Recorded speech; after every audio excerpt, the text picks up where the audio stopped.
Hey guys, what's up, Rotax here, and welcome back to this brand new video.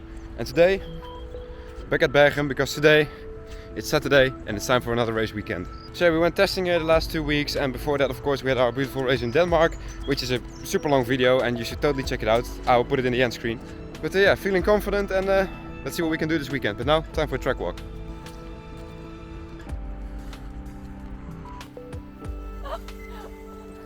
I'm really curious to see how it goes. We've got a few guest drivers this weekend, so yeah, let's see how it goes. Ja, kom dan. Abonneer allemaal op dit YouTube kanaal. Toch? Did you know Bram has a micro penis?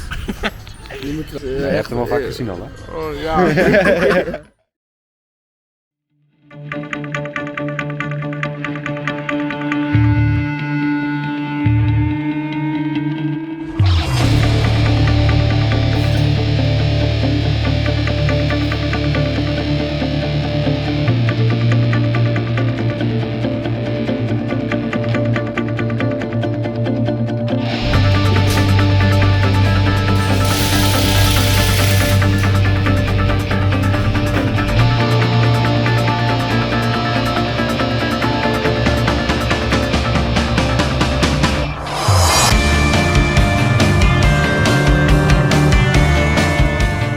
Alright guys, welcome back to Circuit Park Bergen, where we are now testing on a Saturday for the 6th round of the Dutch Rotax Max Challenge. If you guys have followed the channel over the last few weeks, you would have known that the pace was actually really strong going into this one and that I was feeling very confident. We did however suffer an engine failure, but luckily that one got fixed this weekend, and my other engine, which also needed a big rebuild, I was running that in this session. That means that you don't. That's basically the first session you do with a brand new engine, which is gently getting it up to the speed, not revving it too hard, and that's what we did there. After that we came in and I got the green flag to push, so that's what we did after this. And the one thing I immediately noticed is that the track was grippy as f***. Like there was so much grip that the stock setup on the OTK was way too strong. It had way too much grip at the front end. And also the speed, it just wasn't there this session. I was just struggling with the kart. And probably if we go into the left hand here, I'll probably go into wheels. Let's see. No, I don't. That corner was actually quite decent about how it went. But yeah, I had just so much grip that I kept going on 2 wheels in some corners. And that's definitely not what you want. Here you can just see that it's a little bit unrest. That there's some unrest in my driving style, especially in the middle of the corners. Now that's something that I have quite often. But when the grip is this high, then that will be an even bigger disadvantage, because every steering input you make here will just scrub off a lot of speed. So yeah, I came in a little bit early because yeah, the car just didn't feel that good, and let's see what we can do in the next session.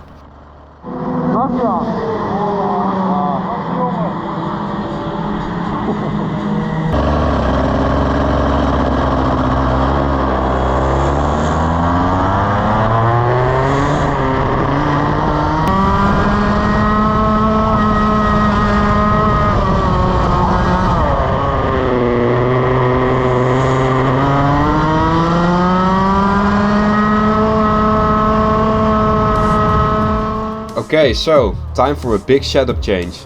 Yeah, normally I don't like it when we take off grip from the front end, but as you can see there, we are running a slightly less wide track width, and also we took off 6 degrees of caster at the front, which is quite a lot. We're now running full negative caster, and I normally never do that. I also really dislike it, but we had to.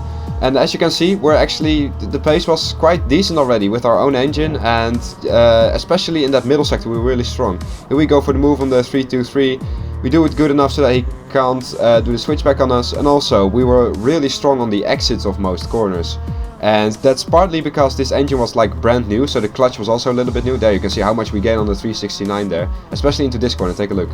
You get on the, oh no, it's not really that much, but anyway, you can see that in this middle sector we are especially strong. Also that's because we were running quite a large sprocket, which is also something we don't usually do. Normally I like to run small sprockets so that we have top speed, but because the straight here isn't really a straight, a large sprocket is actually beneficial here. But you will see that we get a little bit of trouble when trying to overtake this guy on the straight. You can see that we just run out of power at the end. But luckily with the large sprockets we can keep behind here quite easily and then just go for the dive from here. So yeah, this session was actually going It was going well. Yeah, the kart felt good, even though we were running a really strange setup that I normally don't like. It was going well, but then this happened.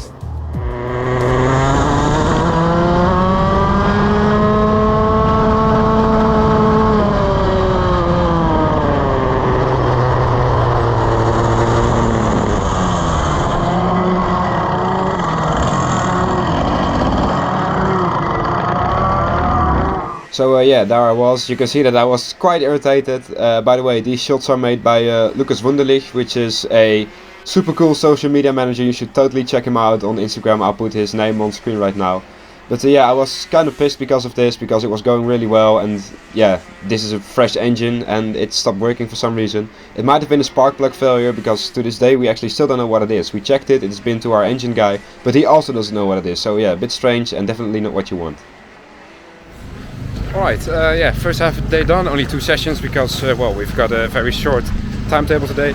Yeah, first one was crap, yeah, I did a run-in with the engine. And the second one actually went pretty okay. We put on a really strange setup, but it worked somehow. So yeah, now going on new tires, race engine, because I saw the engine failed again for some reason. So yeah, let's see how that goes. Why you braking? Why are you braking? Why?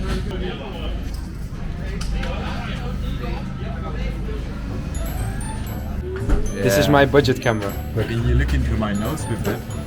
I don't know. Beautiful. Here, my ear. Yeah, definitely. Oof, this is good content. Look at this heavy guy, guys. He's muscular. Aye, aye, aye. Only this one. He's the guy who's giving all the blowjobs in the paddock. At the end of this hallways, there's his office. There you can find him. It's always stabilized. Oh, that is wet. Like your mom.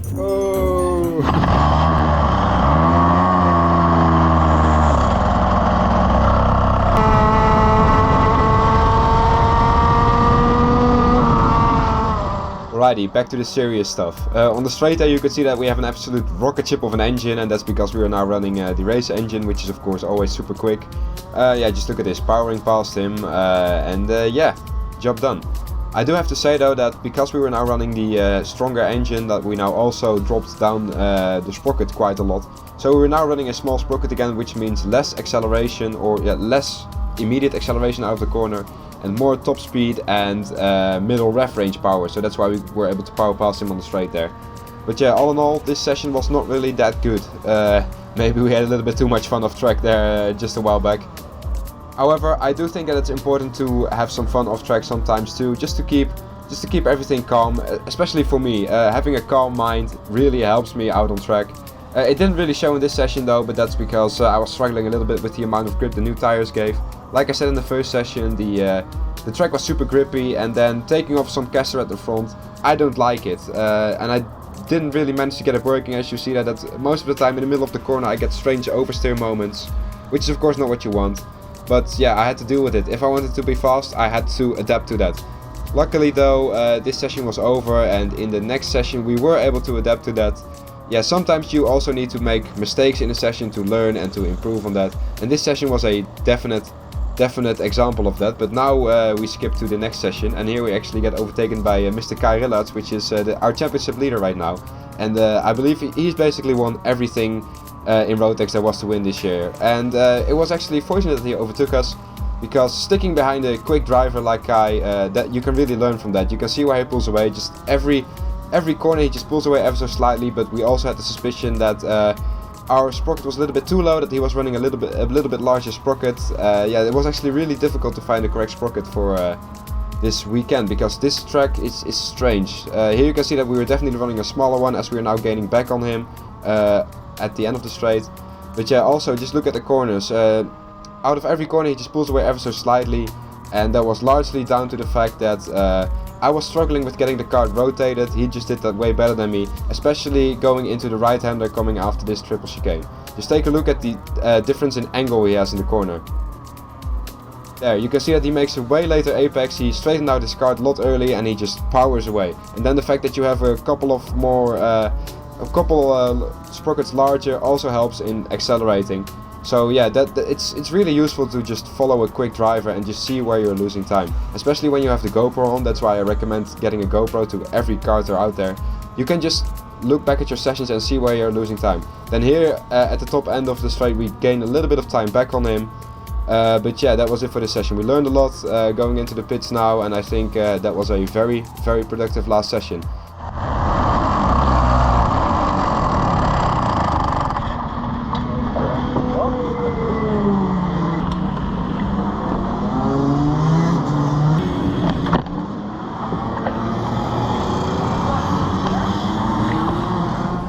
Alright people, yeah, that's the end of the day. Yeah, a bit of a weird day. The lap times kept fluctuating a lot. And the last session it was pretty okay, the kart felt good, but we're still half a second off, which is quite a lot. But yeah, at least the base is good now. I actually have confidence in the chassis now, so that's good. And then we'll just see what happens tomorrow. Let's break it down now, watch the GoPro footage, and yeah, catch up with you guys later.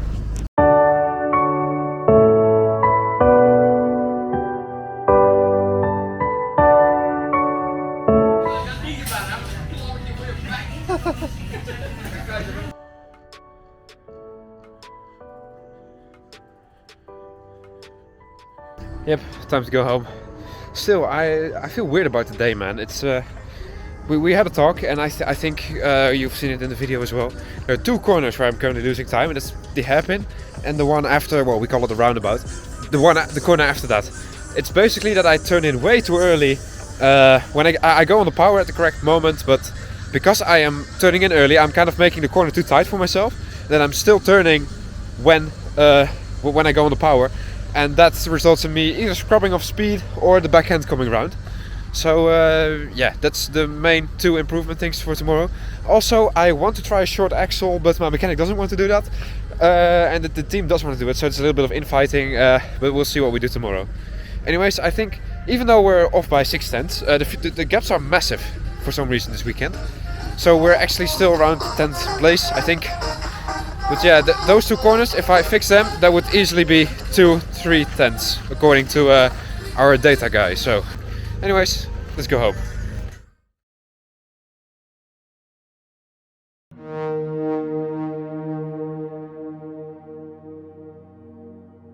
Alright people, good morning. Nee. Ja man, ja man. Ja man, ja man. Okay, good morning, welcome, it's Sunday, race day. We have a track walk with the team in a couple of minutes, and after that free practice, qualifying, pre-final and final. So let's see how it goes.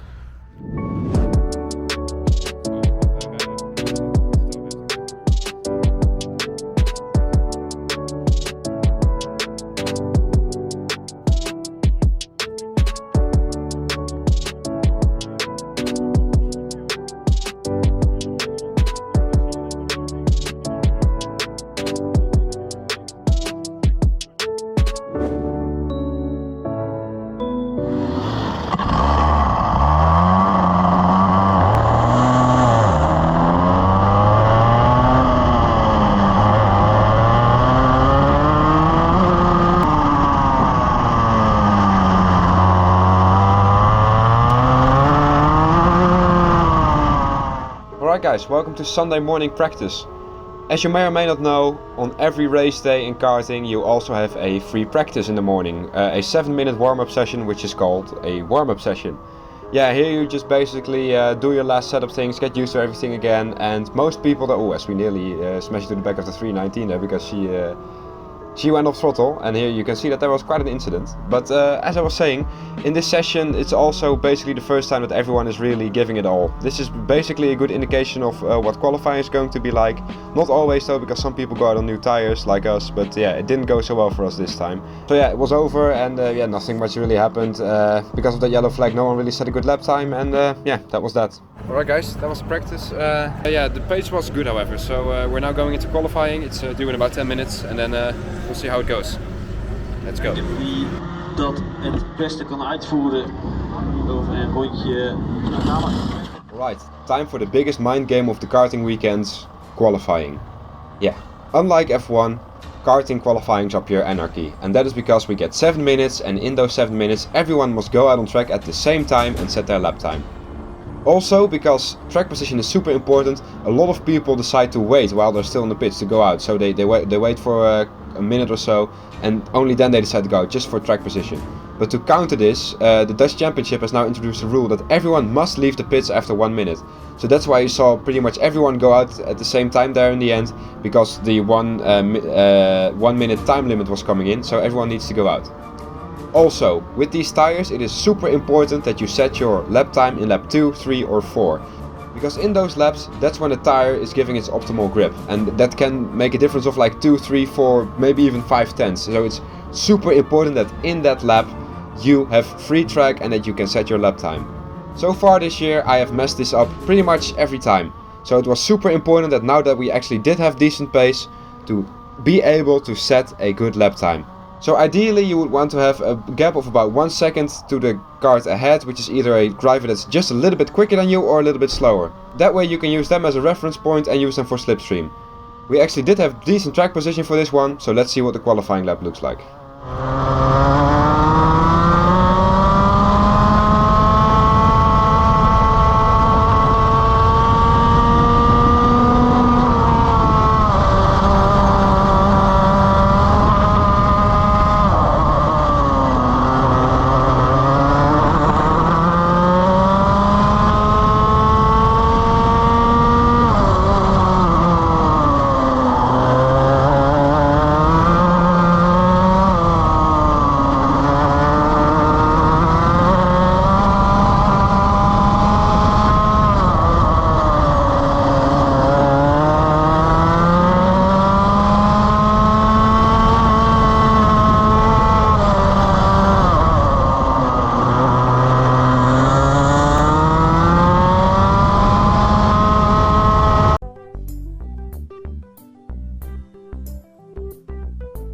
So yeah, another qualifying session ruined this season. Yeah, really big issue. Every single qualifying session we've had something go wrong. Now, not only did we get held up a little bit, which was my own fault because I chose the wrong guy to chase, but also I was just not quick enough. You see there in the lap times that we were in P18, almost, yeah, very close to the back. In the data we could see that that guy cost us about a tenth and a half, and with that we would only gain a few places, so we were also just too slow. Not good. Let's see what we can do in the pre-final. Alright, yeah, messed up quali once again, wrong track position, a little bit unlucky. Yeah, and the pace was just gone, strange. Seems to be a curse this year, qualifying, just doesn't work. Yeah, we're just gonna see how it goes, nothing to lose really. Our pace is way higher than what we are now, so let's just see.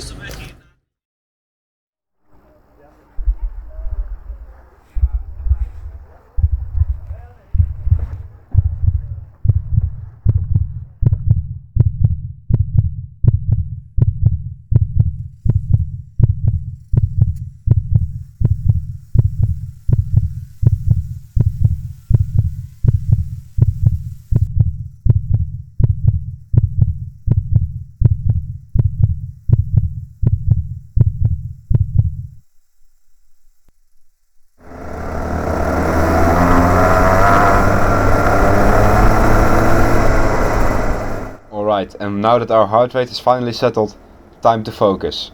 It is Sunday the 9th of October, at Circuit Park Bergen, rolling into the tramlines for the pre-final, lights out and away we go. You can see that at the right hand side gets a very poor start, which means that we already gained 4 places just at the start. Here we go up the inside of the number 323, which makes us get another place, so we're already up to P13. It's an amazing start, but here you can see that we get absolutely sent from behind and we smash into the kart ahead of us, and then on the outside we have no grip whatsoever, so we lose all of those positions again. And you guys know, at the Dutch tracks here, the surface is so weird that at the outside of the track there's always rubbish, dirt, everything. And once you pick it up, you'll have no grip for about a lap, and that's what we have here. As you can see, we cannot even keep up with the train there. They're pulling away massively, and we have big problems now. So we need to get our tires clean as fast as possible. Another problem that we have, because we smashed into the guy ahead there at the start, we now also have a front fairing penalty, which is a system with which your bumper can get pushed in, sort of. I'll put a picture of that on screen right now. And if you have that, you get a penalty. So usually you'll get that when you push someone, but also when you get pushed into someone, that means that you will unfairly get that penalty. But there's no dispute possible. Once your front fairing has moved to the second position, 5-second penalty, no matter what happened. So now we finally have some clean tires, time to attack. Here you can see that we are following the number 305, we are in the slipstream, but we cannot really keep up with him because we're too far away. But we brake very late and we close all of the time back up to him again. Here we have a little look, but into that corner. It used to be possible, but now with these new high grip D5 tires, it's not possible to go for the move there anymore. Same here, this used to be a brilliant overtaking spot, but with seniors now it's very hard to overtake there. The only time that you're going to overtake there is when you're right up his bumper. Same here, we are very close, we give him a little bit of a tap, but we are just not close enough to mount a move. There you can see the 313 gets a poor exit, which makes the 305 pull ahead. We join him in overtaking her, and then here in the slipstream we get such a power boost that we can pull alongside him and we overtake him into T1. We were lucky that he gave us a little bit of space, but yeah, wow, that was an intense moment. Now you can see that we have a huge gap to the cars ahead, and that's what happens when you lose time in the first couple of corners. But as you can see also, our speed in this first part of the race was actually really good. On the right hand side there you see my lap times, on the left hand side you see our teammate Henky. Henky finished second and we finished 15th, but as you can see here, our pace in the first part of the race was better than his pace actually. So that showed that we actually did have something to fight with in this race, which is really refreshing finally. We finally have some decent pace in these races, but then we get unlucky at the start. So frustrating. But for some reason I was able to turn that frustration into some sort of extra focus, and you know, the lap times and the aggression with driving were really good. And as you can hear also, we have a rocket ship of an engine, so everything was going well from now on. Apart from that start crash, everything is going well. Here you can see, skipping now to the end of lap 4, we are already catching up to the last Kart who was in the train, who is also dropping back by a little bit. And here, as you can see, we have such a rocket ship engine. Look how much we are closing up to him. Now I also have to say that he was probably running a much larger sprocket than us, but still, look at how much we're gaining in the fast bits. Then here on the corner he pulls away a little bit, but then halfway past the straight we start catching back up to him, and just look at how powerful the slipstream is around Bergen, man. Here we stick behind him for a little bit, he runs a little bit wide, and we again take so much more speed to that corner than him. We are now right up his bumper, but I expect that here he pulls away a little bit again. Oh yeah, a little bit, but we are not really close enough to go for a move there. And the reason that used to be a good overtaking spot is because with these new D5 tires that we have this year, this is the 3rd generation of D5 tires, and they have so much grip that all braking zones have become super short. And when a braking zone becomes short, it becomes harder and harder to overtake. But here in the slipstream, going on to lap 6, we pull alongside and we just power past him. That's why my theory is that you should always run as low as possible sprocket. That means that you will have top speed, and for the exits you just have to keep up your corner speed high. That's the only way you're going to do overtakes in these Rotax races. Now as the dust settled a little bit, we are now catching up to the next group ahead, and we're just following them. But here you can see chaos ensues ahead of us. We gained 3 places because people go through the grass, and here we are behind someone who also had to take avoiding action, who went through the dirty part of the track, has no grip, and if you actually look at his radiator there, that's loose too. So he'll probably get a meatball flag for that, but not now, so we have to just overtake him on track if we want to get another position. But luckily, as you can see here, we're mega quick. We're gaining on him so much here. Even coming out of the corner, we gained so much time on him. Here we already had a little look into the fast right-hander, but we were just too far away. And because of that, our run on the straight gets compromised a little bit, so we couldn't overtake him there. But you can just see that we're just so quick, man. We can overtake him here already. Boom, P16. Just 15 more places to go, right? Yeah, luckily, or no, not luckily. Sadly, that's easier said than done, because just look at the gap that we have ahead of us. Absolutely massive. And at this time, you know, it's difficult to maintain your concentration in these races. When nothing is happening, you might lose your focus a little bit. Or when there's no pressure from behind, which there definitely wasn't in this race, because we were, well, we were properly quick actually. Yeah, it's just sometimes difficult to maintain your focus, and that's kind of what happened too, as you saw in that lap time chart. In the second half of the race we were losing sometimes some time to the guys ahead, but yeah, in the beginning we weren't. Now skipping ahead to lap 13, you can see that there's some more battling going on ahead of us, which makes the blue Kart run very wide, and that makes him lose a lot of time. So much in fact that we actually close up to him a lot in these couple of corners. Because like I said, if you pick up dirt on your tires, you're just done around the Dutch tracks. Here too, you can just see how little grip he has. We are now right up his rear bumper. He isn't running such a big sprocket, so we don't have the overspeed to pull alongside him, but we do have the speed to give him a little bit of a tap. Now that we already have a front fairing penalty, we all look at the inside there, but still not enough overspeed to get past there.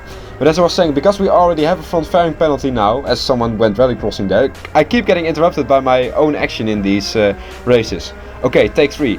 Because we already have a front fairing penalty, it doesn't really matter when we push someone, as again we have more action ensuing ahead of us. Now we're suddenly close to 4 karts here, and oh, we get a good exit, and let's see if we can go up the inside of the 320. No, we actually touched a little bit. If I kept my foot down there, that would have guaranteed been an almighty crash. So yeah, now last lap, let's see if we can get some more positions. We get user oversteer, we fake to the outside, then go to the inside, and we smash into the 354 there. But like I said, because we already have the penalty, it doesn't really matter. It actually helps us gain another place, because we kind of pushed him out of the way, and that gave him a little bit of a bad exit. A little bit cheeky, but that's karting, that's what you get. Now, last lap, let's see if we can catch up to the number 333 there, which, if you remember, we overtook him in the beginning of the race. So just imagine how much time we lost just because of that incident in T1. We overtook him in the second corner, and now we're right back up his bumper again. Just imagine what we could have done if we didn't get taken out in T1. But anyways, that's, you can fantasize all you want about, that's not going to get you any further. Yeah, we come across the line in P14 on track, but because of that penalty, we drop 1 place back to P15, which is a little bit of a shame. I really did feel like that was a super good race, even though we finished only 14th. Yeah, we closed so many gaps, we were so quick in the beginning of the race, and oh man. You know, even though we got binned in the beginning, these races are a lot of fun. And if we actually remove 5 seconds from our finishing time, so see there P15, 16.9 seconds behind the leader. If we remove 5 seconds from that, we get 11.9 seconds, which would have put us in P11. So actually we finished P11 there, but because of that stupid unfair penalty, yeah, P15. But hey, nothing you can do about it. That's karting too. But hey, I think this is actually the best race of the season so far in the Dutch Championship. So that's one positive. And well, let's see if we can carry this momentum into the final. Alright, pre-final done. Yeah, unlucky. We actually did have the pace. Yeah, you've seen the race. We had the pace, but yeah, so unfortunately we got smashed off. And yeah, front fairing. If we didn't have front fairing, we would have been P9, so that would have been even crazier. And well, my mechanic's actually installing new front fairing things right now, so yeah, it should be good. So yeah, final, ready. Let's go.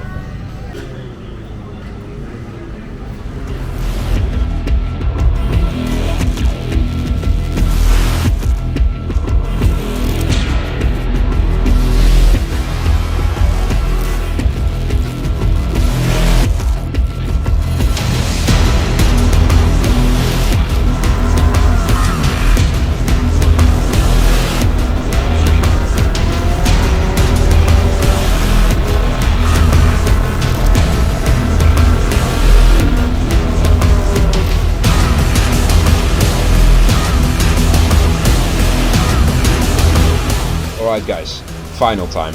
I know I've got the speed to move forwards. Let's do it. Let's try to gain as many places as we can. 5 red lights and away we go. We get a little bit of a bad getaway, but that doesn't really matter because there's still a long race ahead of us. Here it's a little bit busy. We try to look for a gap, but there isn't really one. Here a beautiful gap opens. We immediately go for it, gain 1 place, so we're back in our starting position. Then the 308 barges the 354 out of the way, which gives us another place. So that's a net gain of 1 place. Now we're in the slipstream of the 308 as the camera does a little cut here because yeah, it does that sometimes. And here we can see an interesting thing happening. The 308 is struggling a lot and he's holding up the entire train behind us, and you can see that the guys ahead there are pulling away so much. But what was very annoying was that the 308 was actually defending like his life depended on it. Here you can see he's closing the door again, and you know, I didn't really understand why. It's still lap 1 and there's a golden rule that defending in lap 1 is like the most useless thing ever because there's still a long race ahead of us. Here we get a nice slipstream, maybe we can overtake him here on the straight, but no, he tries to defend for that as well, and that just makes us lose so much time. It's so frustrating. If I look back at him, if I look back at this now, I probably should have moved him out of the way immediately. I wanted to do it the neat way here. I signaled to him, don't look behind, just focus on getting to the front, you're making us lose time for fuck's sake. But he just, yeah, I don't know. Here you can see again, he just completely messes up and it completely destroys the momentum of the guys behind us. Now we are actually close enough to go for a move here, but now he covers the inside too. You can see that he's just squabbling every time. Here, covering the inside again, it's just this is annoying, man, and I really don't understand why he did this. He's also making himself lose time because just look at how far the guys ahead are pulling away. It's we already lost like maybe 2 seconds to the guys out here. Again, he defends so much. We even make contact on the straight there. And at the end of this lap, I had enough. So I decided to be the bad guy here and just give him a little bit of a push, move him out of the way. Boom, we're through. And now it's finally time to move forward. Yeah, in karting, if you're a sim racer or if you watch Formula 1 or GT or something, that may look a little bit dirty, but in karting, sometimes it's necessary, man. And especially if you want to get a good result, sometimes you need to be a little bit of an asshole on track. That's what we did here, and well, actually, I wasn't even enough of an asshole. I should have done that way earlier, and I will do that way early in the future. So skipping ahead to lap 8 now, you can see that we have been pushing for all of these laps, but still the gap is huge in front of us. But as you can also see there, the guy behind us, the 354, he was actually a lot quicker than us, and because I know that I will only lose time if I defend, I decided to let him through and follow him. And that's just the best thing to do. If you're in the middle of the race and you see someone behind you who is quicker, just let them pass. Don't lose time. Focus on going to the forward. You can always re-overtake them at the end. And here you can see, 2 laps later, together, we have catched up to the 320 who is in front of us there. Here we go into the straight with all 3 of us here. I tried to have a little look up the inside, but he actually goes for the overtake himself, and we're still a little bit too far away to also join him in overtaking the 320. But luckily we're super strong on the brakes and we're right up his rear bumper, so we can go for the move here. Boom, job done. But do you guys understand how important it is not to lose time, and especially in those first few laps? And that's why, looking back, I want to hit myself. I want to hit my past self. I really should have moved that guy out of the way earlier, because look at the amount of time we lost to the guys ahead. There's nothing ahead of us. Only the 354, but luckily, because we were quick together, we caught up to them relatively easily. And because they were battling also a little bit, boom. Here we are, we're right back up, we're right back in there basically, but then again, the group ahead of that has got such a big gap. There you can see that there was a little bit of action, and the 310 actually loses out massively there. That's another thing with karting. Once you lose 1 position, you lose 2, you lose 3, you lose 4. If you're not going forwards, you'll go backwards, and that was definitely the case for the number 310 there. And it's super unfortunate when you're in the overtaking, when you are being the one overtaken, but you can easily profit from that if you're joining a group like this. And here you can see again, we're just super close. Anything can still happen in this race. The road to a good top 10 finish is right ahead of us. We just have to overtake these 3 cars. Here I get a little bit too close, a little bit too greedy. I try to sneak it up the inside, but that completely ruins the exit. And there you can see how much of a difference one bad exit can make. We were right up his bumper on the apex, and look at the gap he has now. That's like, I don't know, 3/10, and he just pulled away on that single exit. But then again, now going on to the penultimate lap, you can see that another driver gets overtaken here at the hairpin. And if you're not going forwards, you'll go backwards. We also profit from this, and now that makes us go up into P10 already. So anything can still happen in this race, and it's really kicking off at the end here, which again makes it even more frustrating that we lost so much time in the beginning of the race, because it's almost the end of the race, and only now we are able to fight. The other laps were just pushing. We also got one lucky spot because someone got hit off from the front group, but still, just, oh man, it's so frustrating. And I probably can't get this over to you, but you know, it's just so important. Just don't lose time in races. Just go. And like I said, if you're not going forwards, you'll go backwards, and that's exactly what happened to us. Just those gaps were huge. As we now actually go into the final lap there, the 354 defends his position a little bit. We cannot sneak through, and as you can see ahead of us there, the whole front group is coming together again because they were battling in the front. So just imagine what would have happened if we were just that little bit further up the field. That's just so frustrating. And also a thing that was a little bit weird, or not weird, but just unfortunate, there was a huge accident in one of the previous races which made the time schedule move, which made our races shorter. We should have had like 23-24 laps. So imagine if we still had 6 laps now. We were quick, we were moving through the field. Just imagine what we could have done. Sadly, nothing we can do now. And actually, this train goes all the way up to P4. Just look at how close we were. We had to pace this race, but sadly, it's just a P10 finish on track. But luckily, the guy or someone ahead of us had a penalty, which made us move up to P9. But still, yeah, oh, here you can see actually me counting in what position I was. But if we here look at the race timetable, you can see that we finished only a 10th behind the guy in front of us, and 5 seconds behind the leader, and actually only about 2 seconds behind P2. So, oh my god, guys, looking back on it, it's so frustrating. Still, it's good that we now have the pace finally in the races. Now all we need is just a little bit of luck, and I just need to be more aggressive. Here a little handshake from the 354 because we just worked together brilliantly in this race, and yeah, definitely a step in the right direction this race, but the aggression can be turned up a little bit more for the next race. On to Genk.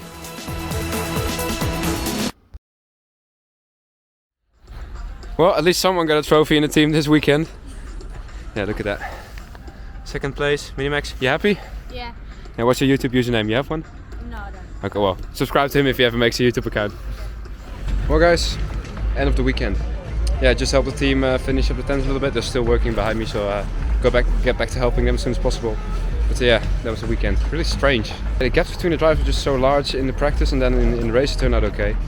But yeah, I think this is the best weekend of the Dutch Championship so far. Yeah, Denmark was of course way better, but at least I'm not sad after this. Was sad. I'm not frustrated after this one, so that's good. Anyways, guys, yeah, this round was a bit weird, but at least we showed some improvements. But the biggest improvement that was in Denmark, which is this video on screen right here. It's an hour long, but it's worth a watch. Anyways, this video is done, and I'll see you guys next time. Peace.